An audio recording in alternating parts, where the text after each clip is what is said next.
आपण इथेच थांबतो। एक महत्त्वाची ब्रेकिंग न्यूज आपल्यापर्यंत पोहोचते।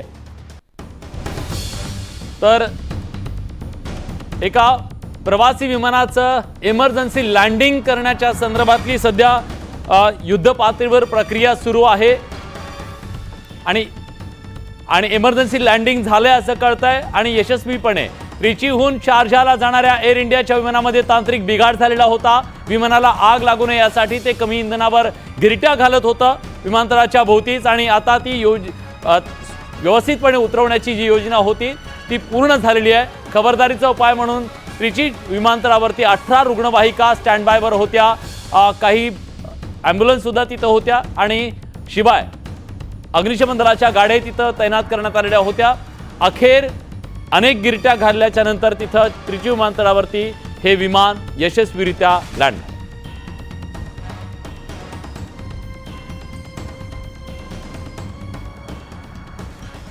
ब्रो बसतो विसरला। तर ही थेट दृश्य आपल्यापर्यंत त्रिचीवरून पोहोचतायत, जिथं या विमानाचं इमर्जन्सी लँडिंग करण्यात आलं। यशस्वीरित्या हे लँडिंग करण्यात आलेलं आहे।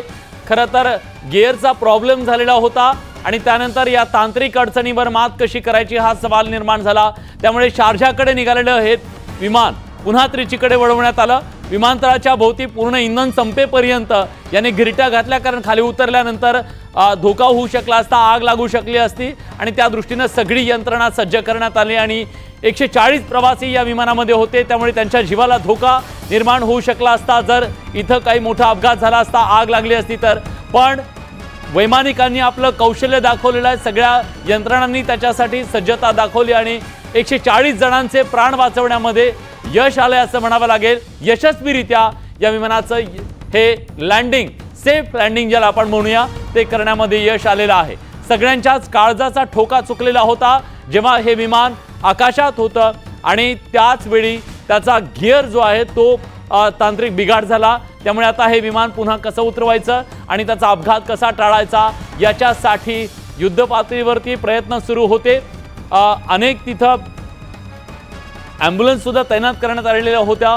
फॉग तिथं निर्माण करण्यात आलेला होता जेणेकरून आग लागू नये या विमानाला। इंधन पूर्णपणे जाळण्यात आलेलं होतं कारण गिरट्या घातलेल्या होत्या बराच वेळ विमानानं आकाशामध्ये आणि या गिरट्यांच्या नंतर मग त्याच्यातलं जे फ्युएल आहे म्हणजे इंधन आहे विमानामधलं ते इंधन कमी करण्यात आलेलं होतं आणि शेवटचं काही इंधन होतं तेव्हा हे लँडिंगसाठी खाली आलं आणि ते लँडिंग होत असताना हादरा बसू शकतो आणि अपघात होऊ शकतो। अशा वेळी विमानामध्ये मोठा स्फोट होऊ शकतो, आग लागू शकते, याच्यासाठी ही खबरदारी घेण्यात आलेली होती।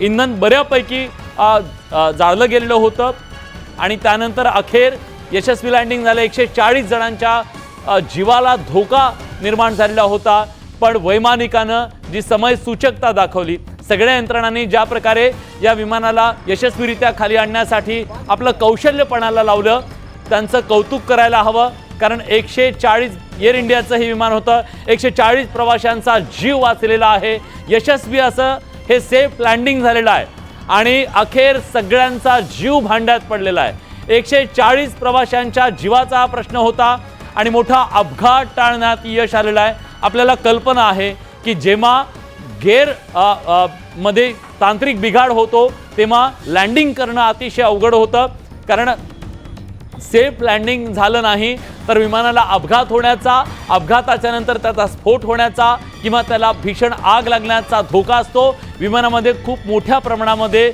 इंधन असतं, ज्वलनशील, अतिज्वलनशील असं इंधन असतं आणि या इंधनाचा भडका उडू शकतो जर त्याला कुठलाही अपघात झाला तर। अशा परिस्थितीमध्ये हे जीवावर बेतला असतं। 140 प्रवासी याच्यामध्ये होते, मोठं विमान होतं, प्रवासी विमान होतं, त्यामुळे याचं सेफ लँडिंग करणं हे अतिशय गरजेचं होतं आणि आपल्या यंत्रणांनी त्याचबरोबर वैमानिकांनी सुद्धा याच्यामध्ये महत्त्वाची भूमिका बजावलेली आहे आणि त्यांनी यशस्वीरित्या हे सेफ लँडिंग करत 140 जणांचा जीव वाचवलेला आहे असंच म्हणावं लागेल। छोटासा ब्रेक घेतो, लगेच परत येतोय, कुठे जाऊ नका, पहा फक्त न्यूज 18 लोकमत।